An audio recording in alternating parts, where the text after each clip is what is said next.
Yo guys, so ito na yung ating journey, yung pag-aaral natin ng Blender.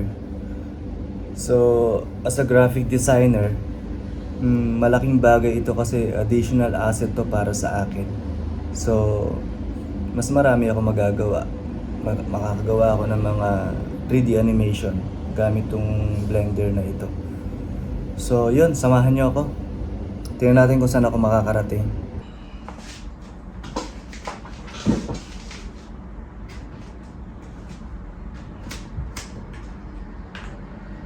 Actually, meron na akong na-download na Blender and wala siyang bayad. Totally free talaga siya. So, kahit sino pwedeng i-download ito o aralin ito na hindi, walang limitation ba. Unlike sa mga ibang mga tools na kailangan ng subscription para magagamit mo yung full potential ba. Pero dito, okay siya, magagamit mo siya. So pag open natin, meron siyang mga ganito. May mga object na siya rito. Hindi naman natin kailangan yung delete natin. Ayan.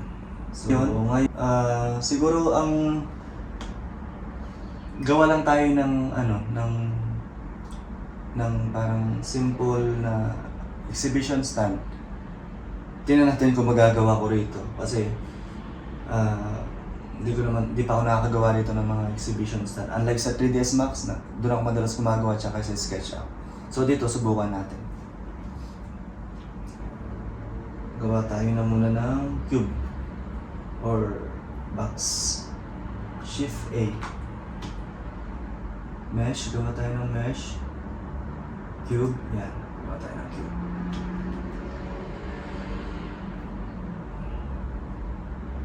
Makikita natin dito, ito yung mga shortcut keys natin. Yan. So para mapunta tayo sa front view, ito, numpad 1. Check natin, numpad 1. Yan. So gawa tayo ng, hindi naman gano'ng kalaki yan. Siguro 10.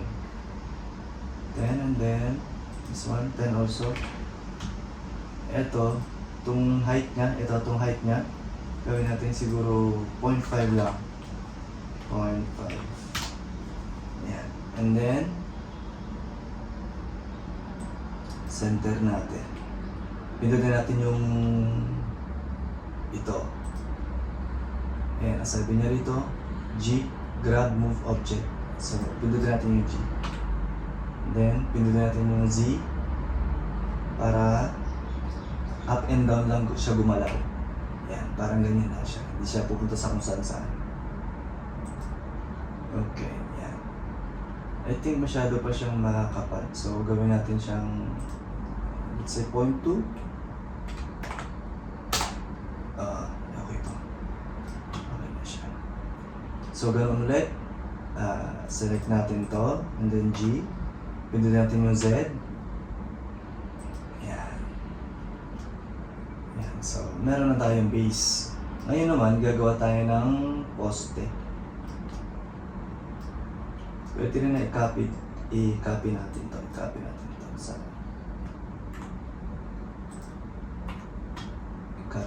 siya, no? Copy natin to. Duplicate na lang natin. Right click, baka meron dito. Ayan, duplicate. Shift D. Shift D pala. Ayan, so meron kaya kataas. Ganito lang.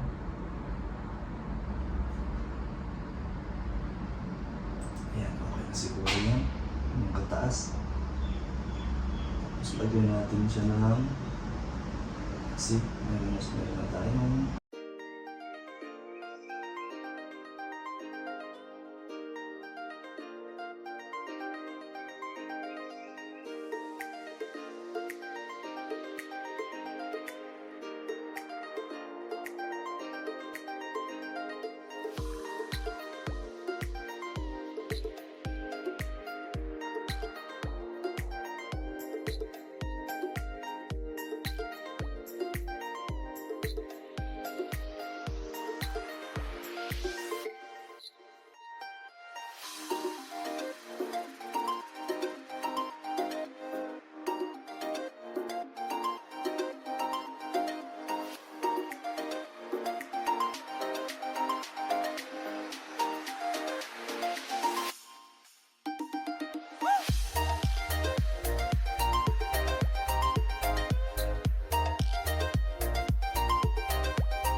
Save muna natin.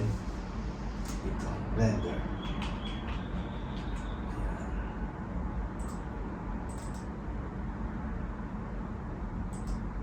Ayan. Natin yan din. Save natin dun sa loob. Ayan.